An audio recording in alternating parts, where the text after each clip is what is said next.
En el vídeo de hoy os enseño una herramienta que llevaba tiempo queriendo probar, una trituradora de madera. Os voy a enseñar si es mejor quemar la poda, triturarla, los usos del triturado y sus beneficios, así que vamos con el vídeo.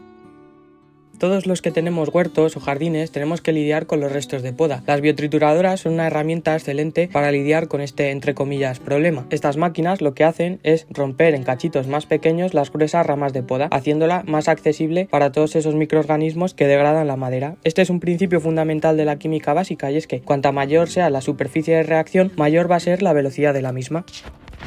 Estas máquinas nos van a proporcionar un material triturado con muchísimos usos que veremos a lo largo del vídeo. En cuanto a las trituradoras, existen principalmente dos tipos, las de cuchillas y las de martillos. Este modelo que tiene mi abuelo es una Stihl, es de cuchilla y es de gasolina. Lleva gasolina sin aceite porque tiene un motor de 4 tiempos y aunque también las hay eléctricas, pues mi abuelo decidió que era mejor un motor. Así que ahora que sabéis un poco las características, vamos con el triturado. Esta se come ramas de hasta más o menos 4 centímetros y medio, pero a veces le hemos metido más gordo y se lo come perfectamente. Y ahora que conocemos la máquina, me gustaría hablar de las ventajas y desventajas que supone tener una de estas en la huerta. La primera y más obvia, la reducción de los residuos, entre comillas. Y es que vamos a pasar de tener un montonazo de ramas es que queda reducido a nada al triturarlo. El beneficio ecológico que supone no emitir ese CO2 al quemar las ramas a la atmósfera y vamos a incorporar todo ese carbono en el suelo. Este material triturado también tiene múltiples usos que veremos al final del vídeo y mejoraremos el suelo de nuestra huerta. Existen más opciones como las eléctricas, que si tuviéramos unas placas solares pues sería ya la crema de la crema. Y en cuanto a desventajas, pues que la inversión inicial es bastante elevada. Sí que es verdad que las hay que cuestan 200 euros, pero esta, por ejemplo, está cerca de los 1000. Después, si es un motor de gasolina, pues ya sabéis lo que implica. Ruido y vibraciones. Pues el ruido y las vibraciones podemos molestar tanto a nuestros vecinos como a la fauna de los alrededores, haciendo que, por ejemplo, ciertas especies de ave no quieran anidar en nuestra finca. También hay que mantener las máquinas, si se nos rompe la cuchilla, se nos desgasta, implica un trabajo manual laborioso. Como veis, hay que empujar un poco y tal, así que tenéis que estar en forma. No son adecuadas para todo tipo de residuos. Por ejemplo, hay residuos como las hojas del bambú que le cuesta bastante triturarlas y a veces se atasca, y después el espacio de almacenamiento. Esta máquina ocupa muchísimo y al final hay que alojarla en la finca. Si tenéis espacio no pasa nada, pero si tenéis un jardín pequeño es algo que tener en cuenta. Bueno, y ahora que sabéis todas las ventajas y desventajas que veo yo en esta máquina, vamos a ver cómo trabaja.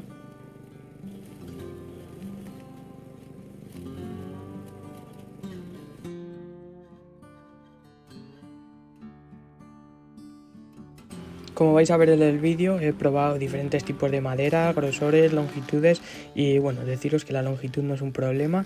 Luego, pues cuanto más grueso más le va a costar, hasta los 4 centímetros y medio que dice el fabricante, aunque con 5 también puede. No sé cómo afectará a las cuchillas, pero bueno, poder puede. Empecé con las ramitas delgadas y luego fui probando más gruesas y yo creo que lo que peor le va es el bambú. Da igual que sea más verde o más seco, pero lo peor que le va es el bambú.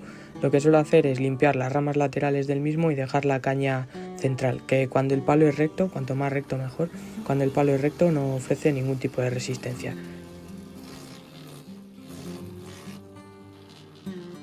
Luego otra cosa que no sé si será por el tipo de trituradora o qué, es que ya había visto vídeos en los que las ramas van como solas, pero a mí la verdad es que me cuesta un poco y tengo que empujar un pelín.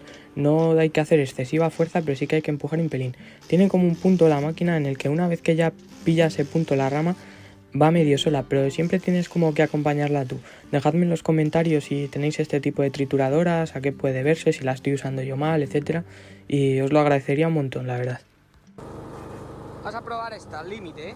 Al límite.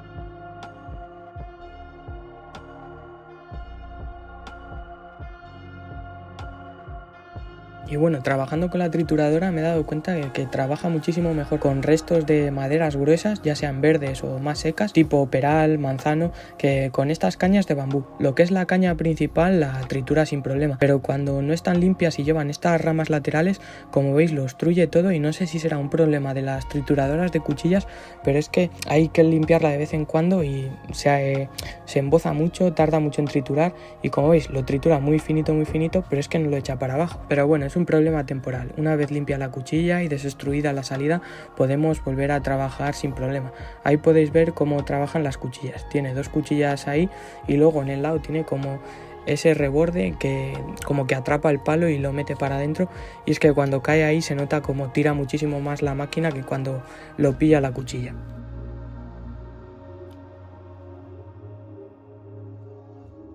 Dependiendo de los tipos de madera que utilicemos, si están secas o aún están verdes, pues tendremos un tipo de propiedades u otras. Pero bueno, son cosas demasiado específicas como para tratar en este vídeo, así que vamos con los usos que tiene este biotriturado o triturado, que son muchos y muy buenos. Genéricamente podríamos decir que es bueno en cuanto a la captura de carbono. Vamos a enriquecer nuestros suelos, vamos a favorecer una serie de animales, microorganismos que viven de la madera en descomposición, también vamos a mejorar la retención de agua en el suelo, la aeración, vamos a favorecer esa capa de humus que se llama y vamos a tener unos suelos muy ricos, que eso se va a ver reflejado en toda la producción de fruta de los árboles. Al final, al capturar de nuevo todos esos nutrientes que ha empleado el árbol en producir nuevas estructuras, no los estamos liberando a la atmósfera, sino que los estamos reincorporando en el suelo. Y es que entiendo perfectamente a la gente que opta por quemar los restos. Nosotros mismos en la finca, hasta el año pasado, que no teníamos la biotrituradora, quemábamos la poda. Y es que es un método muy cómodo. Tú acumulas todos los palos, todos los restos que quieras, tiras una cerilla y prendes. Es súper barato, rápido, pero es que muchas veces hay que pedir autorización, podemos crear un incendio, estamos contaminando. Al final hay numerosos estudios que dicen que la contaminación en medios rurales viene de estas podas. Entonces, ¿por qué no optar por esta biotrituradora y sus múltiples beneficios? Y uno de estos beneficios es que vamos a aumentar mucho la esponjosidad del suelo, vamos a tener un suelo muy esponjoso, vamos a mejorar su estructura, mejorando la aireación, vamos a tener un suelo mucho más oxigenado y sobre todo que va a actuar como una esponja para el agua. Cuando llueva va a retener muchísima más agua, vamos a evitar pérdidas de agua por evaporación, por los rayos del sol, sobre todo en estas zonas de clima mediterráneo, que el agua es un recurso muy valioso, pues este biotriturado nos va a favorecer en cuanto a este tema del agua. Como os decía antes en el vídeo, también vamos a poder utilizarlo para nuestros frutales. Vamos a poder dejar el propio triturado de las ramas en el pie del árbol que acabamos de podar. No se recomienda para otro tipo de cultivos, pues la huerta, por así decirlo, ya que la madera triturada tiene una relación de carbono-nitrógeno muy alta, lo que significa que cuando se descomponga los microorganismos van a consumir el nitrógeno del suelo y van a reducirlo para las plantas. En los frutales no pasa por un tema de que tienen las raíces más profundas y hacen unas reservas de nitrógeno más estables, pero en el huerto se desaconseja. Y lo que sí podemos sacar de la huerta son restos vegetales, los cuales podemos biotriturar. Y este biotriturado yo lo utilizaría mejor para el siguiente uso, que es el compostaje. Y es que el triturado de madera es un excelente material de estructura para el compostaje, ya que su alto contenido en carbono equilibra los restos ricos en nitrógeno que puedan venir de otros elementos como restos verdes, restos del césped, manzanas, restos de la cocina, etcétera, equilibrando el compost, evitando malos olores y mejorando mucho la aireación del mismo. Tanto el compostaje como aplicar los restos directamente en el suelo favorecen la presencia de hongos degradadores de la madera, que reciclan la materia orgánica y además aumentan la capacidad de nutrientes en el mismo suelo. No solo favorecemos los hongos, sino que, como si fuera el suelo de un bosque, favorecemos la presencia de muchos microorganismos como caracoles, luciérnagas, miriápodos, mejorando la biodiversidad del entorno y evitando zonas degradadas, como las que se pueden llegar a crear en las zonas de paso de la huerta. Y es que otro uso práctico del biotriturado es en los senderos y caminos de nuestras fincas, aplicándolo para reducir, por ejemplo, la formación de barro ahora en las épocas de lluvia con el invierno, o mejorar la estabilidad del suelo, evitando su compactación, mejorando, como hemos dicho antes, a muchos microorganismos, pero sobre todo a la vida microbiana. Y no solo favorece a la vida microbiana, nuestras gallinas también se pueden beneficiar del uso del biotriturado como cama. Podemos sustituir la cama tradicional de paja por este biotriturado, ya que su alto contenido en carbono va a mezclarse con el alto nitrógeno de la gallinaza y vamos a tener un abono excelente. Además, evitamos evitamos que se escondan ectoparásitos en las cañas de la paja. Yo también lo suelo utilizar como cubierta en cultivos de especies forestales como robles, castaños o estas hayas, aunque estas tienen hojarasca. En conclusión, el biotriturado tiene muchísimos beneficios, tanto reteniendo la humedad, aumentando la eficiencia en el manejo del agua, mejorando la fertilidad del suelo, ideal para nuestros frutales, pudiendo sustituir la paja de las gallinas por este biotriturado, acelerando el compostaje, fomentando la biodiversidad, tanto de hongos como de microorganismos. En resumen, es una alternativa muchísimo más sostenible que la quema que hacíamos antes y además nos permite reutilizar los residuos de poda de manera eficiente. ¿Y tú, utilizas biotriturado en el huerto? ¿Te animas? Espero que te haya gustado el vídeo, déjame un like, suscríbete y nos vemos en el siguiente. Adiós.